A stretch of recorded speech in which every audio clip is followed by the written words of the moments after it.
Both of you, I think, are with everybody at 25 basis points, maybe two in the second half, two cuts in the second half of the year.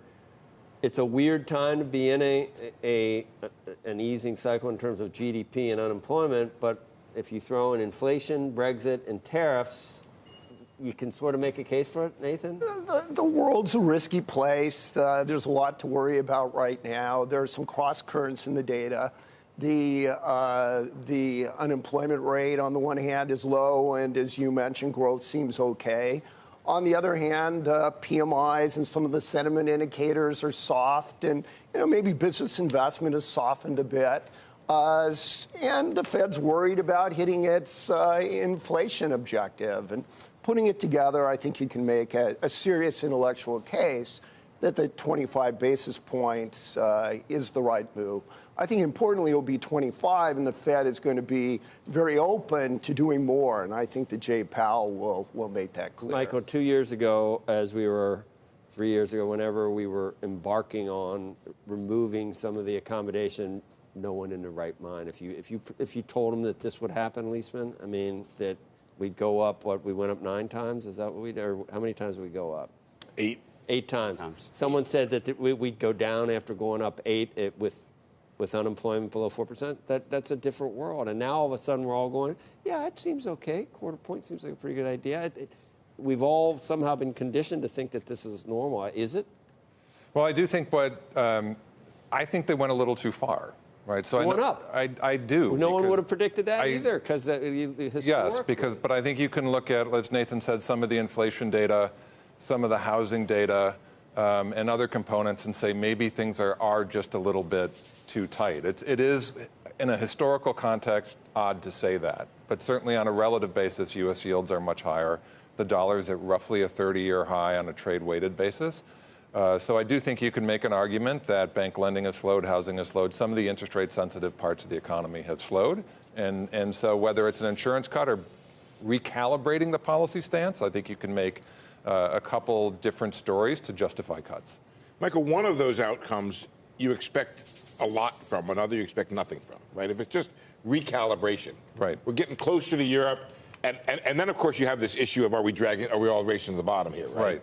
Are we beggaring thy neighbor all the way down to zero?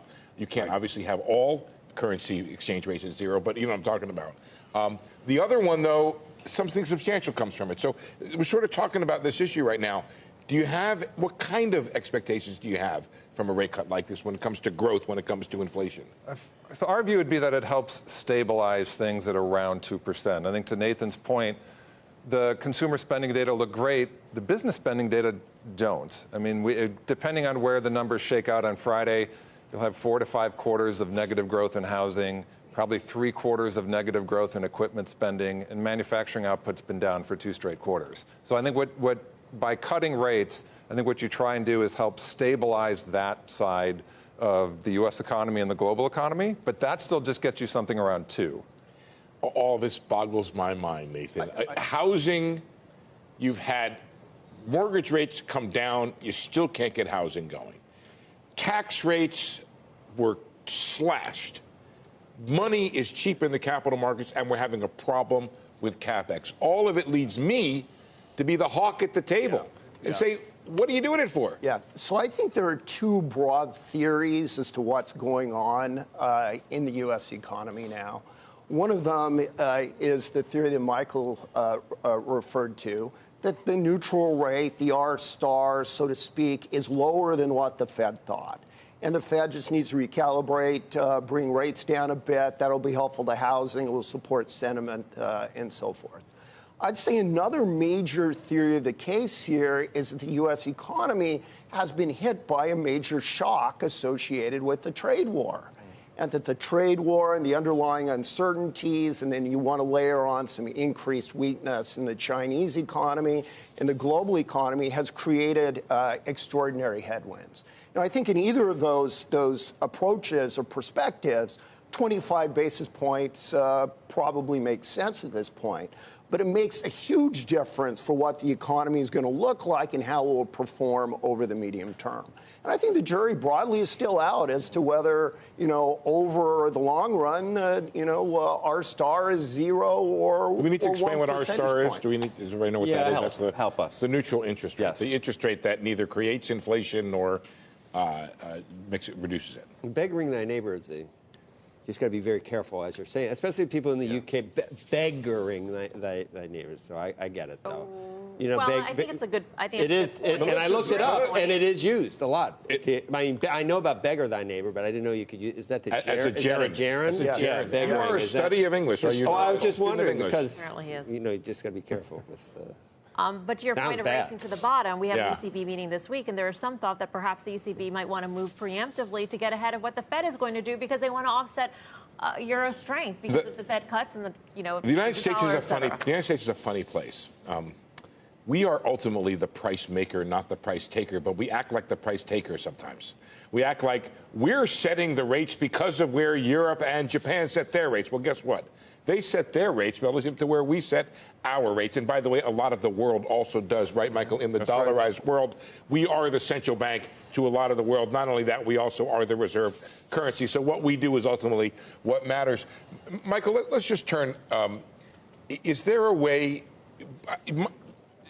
We had two theories over here, Nathan had, and the one I mentioned is the trade war. Mm-hmm. Is that the explanation for you, or are there other things going on in the economy beside the trade war? And how much are we really slowing down, given that the data has been so strong?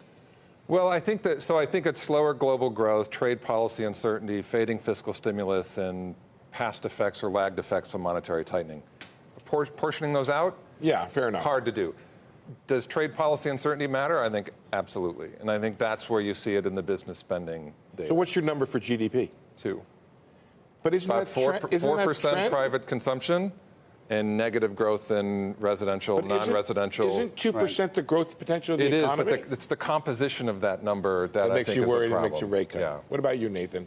So 2% sounds like a pretty good guess for the second quarter and, frankly, for the second half of the year. I think this budget deal is likely to be supportive.